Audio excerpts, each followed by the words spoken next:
Hi, thank you for joining me today. I'm going to be doing a bit of an abstract watercolour because I'm going to use just these paints, just 6 of these, and I bought myself a new Hake brush and I've never used one before, so this is going to be quite fun. This is the medium sized one, the number 2.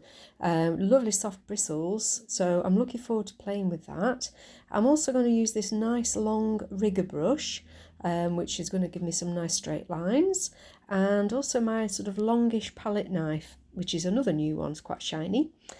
So what I'm going to do, using these paints, as you can see, I've actually put them into my larger sections of my palette. This is a foldable palette because I need room for the Hake brush to get in there. And what I've done before I start any watercolour, I've done my splash practice to ensure that the colours I've chosen, which I will list for you in the description, all work nicely together. And I'm satisfied that they do.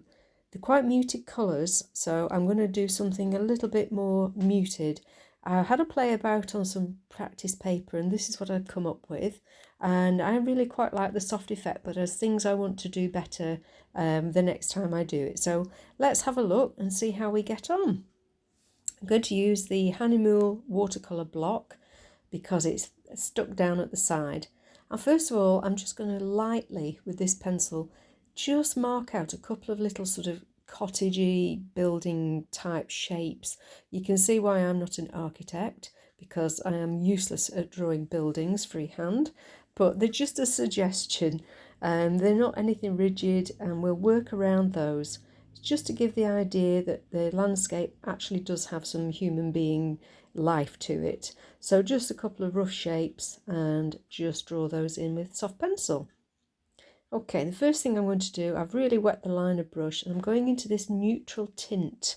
It's a really great colour. It's sort of a brown with a slight purpley shade, and I'm just literally pulling it across, right the way across that page. Quite a bit of paint on there. Going back in with another line. I'm not being too careful. I want this to be loose and I want it to just give a sense of a landscape. So pulling that out, just give it a little indication of some distance and some planes there. And this liner makes it so easy. Now the Hake brush I've really wet and it takes quite a lot of water up.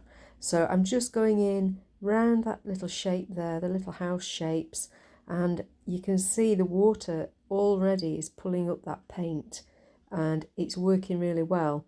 So I'm just going to pull that up and keep softening and trying to avoid that little house. It might not be possible, but we'll do our best.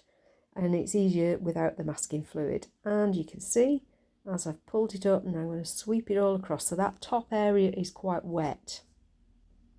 Now I'm just going to use this mid-size flat brush to just go around the shapes carefully and then back in, add a little bit more water and just keep that flowing quite nicely.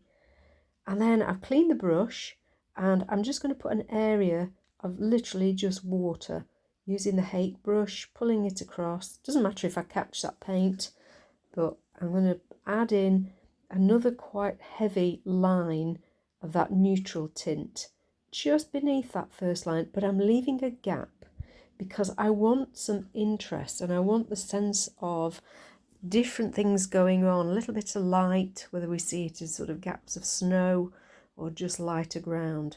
So it's working into that wet paint, that wet water, of course, that I've just put in, and I'm just going to pull that little bit with that flat brush. And I'm adding in some turquoise colour into this neutral tint just to give it a bit of a buzz, just to mix it, the two together. I'm not worrying too much because I know the colours are going to be fine. This is why I do the splash practice. And pulling that, sweeping it across, that's made our first plane, the first sort of section of land. And now I'm mixing it with the Hake brush and turning it over means I've got the both colours on both ends. And I'm pulling that upwards into that sky area. I'm sorry I blocked you a little bit. It's difficult to work sometimes. You can see how wet the paper is, but it's taking it. Now I'm going to drop in with this liner brush some greens and just to give an impression of foliage. Don't ask me why I didn't put that hake brush down to do that, but anyway. And you can see when you're dropping it into the water, you're getting automatically those brilliant tree shapes, and just working a way around those cottagey shapes, adding little details. Remember that watercolour always dries paler, so even though we're going in with sort of darkish colours now, they're going to be a lot lighter. Using the side of that rigger brush just to pull some colours out, and dropping in a little bit more colour with the hake, not just pulling it all across, just sort of dropping it, dabbing it in almost. You can see it's actually drying out quite nicely there. Now using that flat brush again with the turquoise, I want to create another sort of sense of a plane. It's a little bit too blue that, but I can sort that later on, it's not a problem. And just using the water just to pull that across. And again, another plane there, this time with a transparent brown. This is a really lovely colour. It's not heavy and it blends with other colours, but it's warm and it's just really, really soft. So again, we're adding in those little bits of interest into the foreground now. I've added a little more of that neutral tint, and now I'm pulling it down with the hake that's just got clean water on it, pulling that, sweeping it to the side and softening little bits, dropping in bits of colour. They're great for putting leaves and stuff without actually painting leaves. Yeah, that's working really well. Got a little bit too much paint on there, but that's not a problem. I'm using the palette knife now, and it's great for pulling colour. If you've never tried it, give it a go. You get the paint on the end of the knife and just dab it in, and you can pull it around, move it into different places. It's really useful, and it's also quite intense colour. Because it's not got bristles like a brush, it doesn't disappear into the bristles, so you've got quite sharp colours that come through. So that little bit of turquoisey blue. And now it's a question of just adding in lots of dots of colour. I'm going to outline that little cottage, that first house there, and just make marks around those areas so I know what's there. And then we can put some trees that sort of are behind those cottages, and just keep building our little sort of tree line, mixing the colours that I've got. I'm not being careful at all. If the blue goes into the yellow, that's fine. It goes into that brown, it makes a really nice darker green. Starting to just blend that little bit of grey there, a little bit of Payne's grey, and just to give that shadow as if it's behind that cottage. And just adding depth here and there using this brilliant liner brush.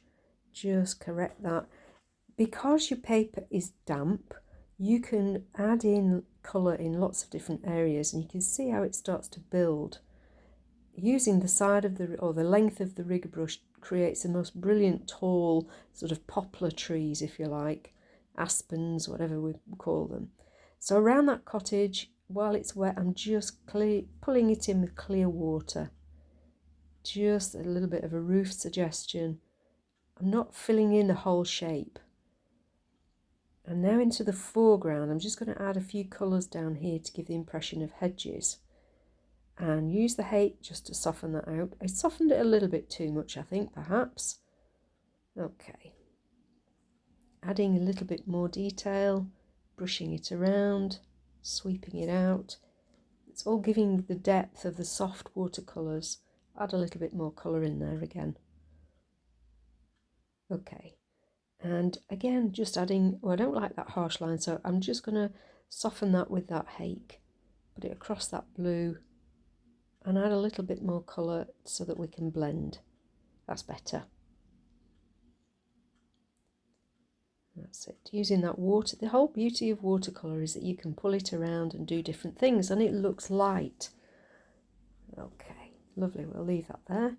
Now, I'm not happy with those, so I'm going to lift out, while they're still wet, just use a piece of kitchen towel just to lift those out to get a bit more of a shape. And then I will add in a little bit with the palette knife again. Again, a bit more intense in areas, just easier in some ways to control. Just popping those little shapes of bushes or hedges or whatever. Okay, That's a nice deep colour. The mix of the turquoise and the transparent brown are brilliant. And I'm using the knife again to just pull some of the colour. Because we've got a slight grain on the paper, a slight tooth, it really works quite nicely over that. Again, dropping it in. And this time I just want to add a suggestion of a line with the edge of that knife. I want to use it to get a sort of a suggestion of that slope having an edge to it. You have to make sure you have plenty of watercolour on the edge of your knife. There we go. And again, just dropping that where it's still damp. Look how it lovely flows. And then you can use it to make little marks in your trees. The paint will actually sink into those lines and they will stand out. And you can also just squash your paint on. Have a play, do different things, try different movements with the equipment. There we go, building a new big tree there, right next to that second cottage. Okay, so I'm going to use the knife again to get the straight lines. It's much easier than trying to use a brush. They're automatically straight because the knife is straight. I'm doing the same with this little house as I did with the first one. Just drop a little bit of colour in, pull it around with that brush, make a suggestion of little windows if you want, and just keep adding depth. That side is going to be in shadow, so I'm going to put quite a bit of a mixture of the blue and turquoise, and a little bit of line for the roof. Leaving the white spaces will automatically just give it what you need. It doesn't particularly need great detail. As long as you've got a sort of shape, a little bit of a window there. Let the people who live there look out. And just softening that dried a little bit harsh, so I'm just softening that down. And just going back in with some more brown. This is just adding little details to the foreground again. You can see how pale it's actually gone when it's dried. So we can add a little bit more depth and just keep making sure we've got those delineations.